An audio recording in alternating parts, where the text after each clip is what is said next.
Our next speaker is Dr. Kimberly Baker L. Abiad. Did I get that Abiad. right? Abiad. And she is the Clinical Assistant Professor of Internal Medicine, Pulmonary Critical Care, and Occupational Medicine. And she is here to talk on flexible bronchoscopies, more than just a diagnostic tool. Thank you.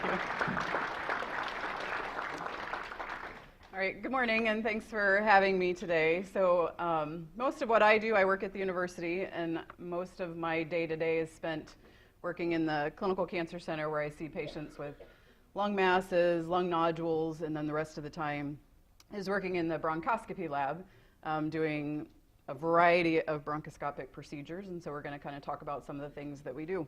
So just out of curiosity, how many of you are involved in bronchoscopies on a regular basis? And then how many of you within bronchoscopies are involved with kind of advanced therapeutic procedures or diagnostic procedures? So some of you. Okay. All right, so we're going to talk a little bit more about some of those things. We'll start with some basics and go from there. But so this is just to start. So this is a picture of somebody's trachea. Obviously has something in it that shouldn't be there.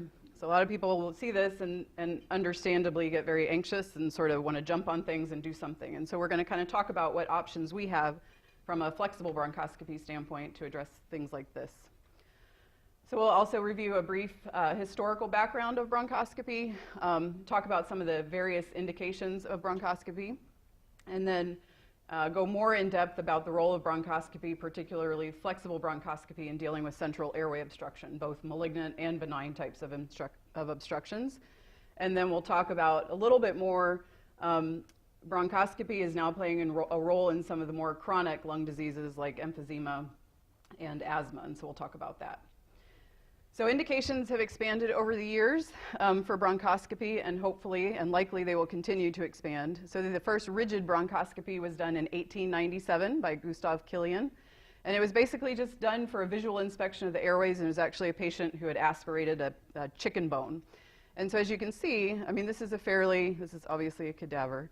A very rigid scope, hollow tube that's sort of just stuck down into the airway to inspect or look or retrieve something. So there obviously there's a role for rigid bronchoscopy, but it can be a fairly invasive procedure and carries, risk with it. So then flexible bronchoscopy came about around 1966, and this allowed better visualization of the upper lobes. We could bend the scope more, we could get further out into the airways, we could get further down into the airways. We didn't need a general anesthetic. This could be done under conscious sedation. People could go home after the procedure rather than stay in the hospital for several days. And then initially our first scopes were fiber optic scopes, and then we've progressed to having video scopes where our camera is actually at the tip of the scope. And then we also now have ultrasound scopes, where we have an ultrasound on the tip of the scope that allows us to look through the walls of the airways to structures, lymph nodes, masses that are very close to the airway wall to allow us to get sampling under direct visualization. And then with respect to the video scopes, we also have a fairly broad variety of scopes to choose from when we're dealing with a variety of different problems. So we have scopes with bigger working channels, scopes with bigger diameters, smaller diameters. So we have a lot of tools to choose from, which is great. So we'll kind of go through some of these indications, ranging from simply inspecting the airways to doing diagnostic procedures, therapeutic procedures, and we won't talk quite much at all about research-related bronchoscopies. So I have several cases in here just to illustrate some of these things that we do. So this is a case just for simply inspection. So this is a 56-year-old man with metastatic esophageal cancer. He had multiple lung lesions on CT that were new since his prior scan about 3 months ago. He had ongoing and daily blood-streaked sputum, so it wasn't really increasing, it wasn't getting worse, it's just that it wasn't really going away and it was present all the time. No infectious symptoms, his exam's unremarkable, he feels okay other than he's always coughing up some blood. Imaging, on his CT scan there was nothing clearly endobronchial. He did have some mediastinal nodes and then multiple parenchymal lesions. In particular, he had this lesion at the base of his right lung, kind of pleural-based. So we were asked to do a bronchoscopy to just look in his airways. And so doing an inspection of the airways for hemoptysis is a very common indication that we do bronchoscopies. And so it might be that somebody's coughing up a little bit of blood, but we always kind of prepare ourselves for the worst, because we've all been in situations where we think it's just going to be a little bit, and we put our scope in, and there's actually a lot more. So he, on his bronchoscopy, it wasn't terribly obvious, but he had a little bit of blood streaking in the lower airways on the right side. And this actually led to some intervention. So he ended up getting embolized to help manage his hemoptysis because it persisted. And so that can help. Other indications as far as inspection goes, so cough can be an indication. It's not very often that we do a bronchoscopy for cough. It tends to be the last thing on our list of things to do in terms of dotting our I's and crossing our T's, looking for a reason for a chronic cough. We talked about hemoptysis. And then on exam, if you have somebody that has a localized or fixed wheeze, or if you have somebody that keeps getting a pneumonia or an infection in the same area on their chest x-ray, then you might want to do a bronchoscopy to look and make sure nothing's obstructing that airway. So whether they have a retained foreign body, whether they have an endobronchial tumor that you just don't appreciate on your CT scan. Unexplained hoarseness and vocal cord paralysis. Often these people end up going to the ENT doctors before they come to see us, but that would be another reason to inspect or to do a bronchoscopy.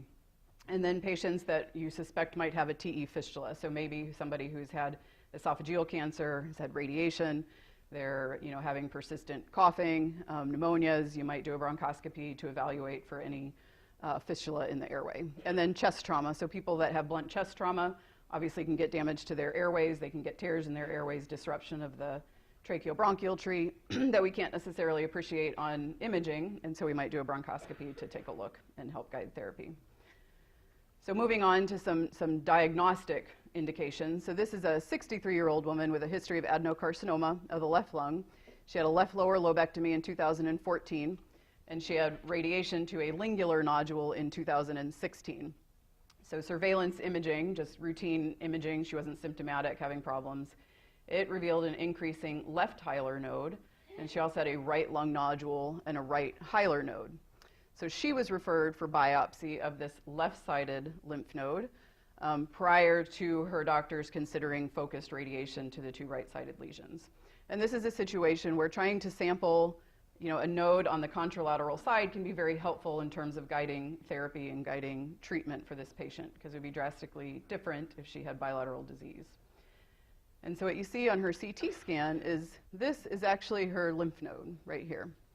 So it used to be, so when we did bronchoscopies with biopsies of lymph nodes in the past, so when I was in fellowship, our FNAs were done essentially blindly. So we would have our CT scans, we know our lymph node stations, we'd have our scope down, put a needle through the channel, and we would just kind of go where we thought it would be based on the CT scan. So something like this would be really difficult to do without ultrasound guidance.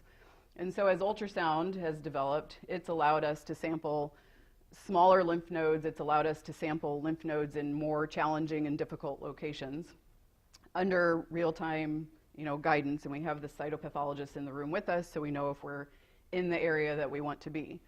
So this is the lymph node, and then this is what we see on bronchoscopy with ultrasound. So this is lymph node right here. So we have our scope down in the left upper lobe takeoff, and this is the needle coming into the lymph node, and we just agitate a couple times and then give it to the pathologist. This is just showing that we have vascular structures, beyond the lymph node, and so we know obviously when to stop. And this is just another example of that. So this is what we see bronchoscopically. This is the main carina. This is a lymph node in the subcarinal region, and this is what the ultrasound scope would look like. The ultrasound goes against the wall of the airway, allows us to see that lymph node. The needle goes into the lymph node, and we sample. So we talked about adenopathy. Obviously, we can sample masses out, in the lung parenchyma.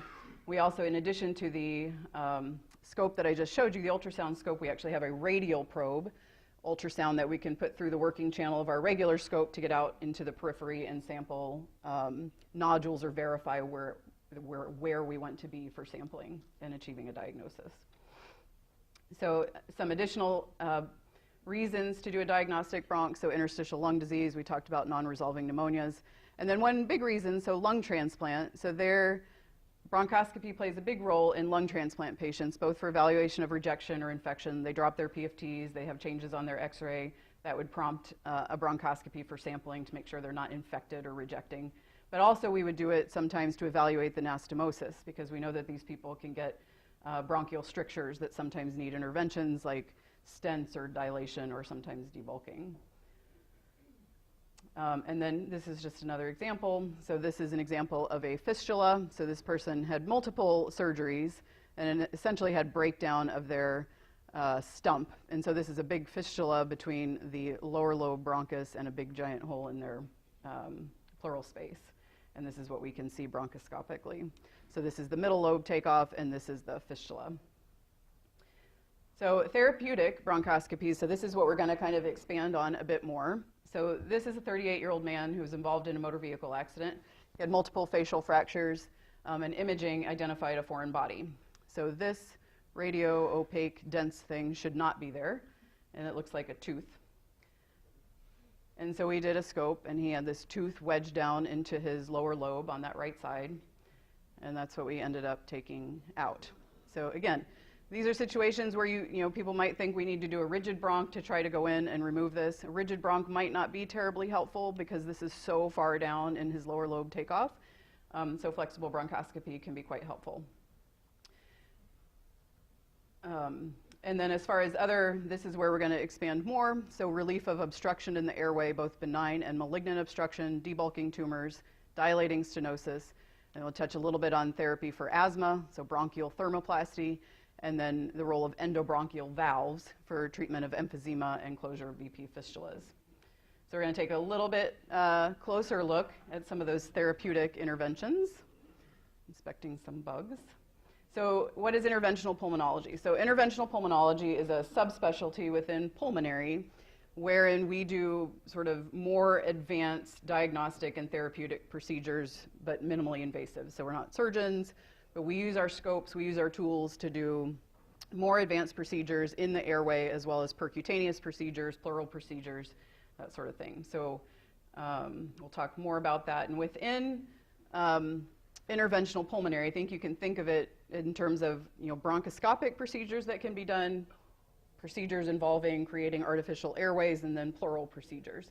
And what we're going to focus on is flexible bronchoscopy, and within flexible bronchoscopy, the therapeutic things that we can do, ranging from balloon dilation to heat-based therapies and cold-based therapies and stenting. So I'm going to show you a couple of cases here, and we'll talk about interventions, and we'll come back and kind of tell you what the outcome of these cases were. So this is a 48-year-old woman who presented with 1 year of shortness of breath and cough that had gradually gotten worse. Sometimes she's told that she has kind of noisy breathing. Her coworkers say, well, why can I hear you breathing? Are you short of breath? Maybe she can't do quite as much walking as she used to be able to do. Sputum is sometimes kind of gets caught. She can't clear it. She can't get it out. She hasn't really had to be hospitalized for this issue, but it's just becoming kind of an annoyance for her. She doesn't really have any other significant medical history or family history. She had a remote intubation as a child. People have treated her for asthma without really much benefit. And then her exam is fairly unremarkable, with the exception of an inspiratory and expiratory wheeze over her neck. So these were her initial PFTs. I think the most significant thing about this is you can see on her expiratory limb, she has some flattening. So the peak should kind of come up here and come down for a normal loop. But flattening of this expiratory limb tells us, or gives us a hint, that somebody might have a variable intrathoracic obstruction. So when we see something like this sort of raises red flags to say, oh, maybe we should do some more imaging, maybe we should inspect her airway and take a look. And then the other thing that's significant is she has this peak inspiratory flow that's about 2 liters. So there have been studies done that show that the peak inspiratory flow correlates fairly well with patient symptoms and degree of narrowing with airway stenosis or tracheal or subglottic stenosis. So this is not markedly low to the point where we'd say, oh, we need to do something urgent or emergent, but again, it just, in conjunction with this and her symptoms, it should raise some red flags. So she then had a CT scan done of her neck, which goes kind of down to the level of the carina. But this is normal airway diameter. This is her thyroid. So this is anterior, this is posterior, left and right. So this is normal caliber airway, and you take a couple slices down, and it narrows. So again, it's not critically narrow, but it is narrow and enough to probably cause her some symptoms. So she had a bronchoscopy done, and these are her vocal cords, it's anterior. And you can see as we get just into her subglottic space, she has this area, kind of multi-level area of narrowing. So she's kind of got a band of scar tissue here, and she's got a band of scar tissue a little bit further down. So she's got subglottic stenosis, and ultimately determined to be idiopathic, which is what most of these turn out to be. So she has it for some reason. We don't definitively know why. But then the big question becomes, well, what can we do about it? So case number 2, this is a 55-year-old man who's pretty healthy, doesn't really have many medical problems, but he's had a year of dry cough and shortness of breath, worse over the last month. He saw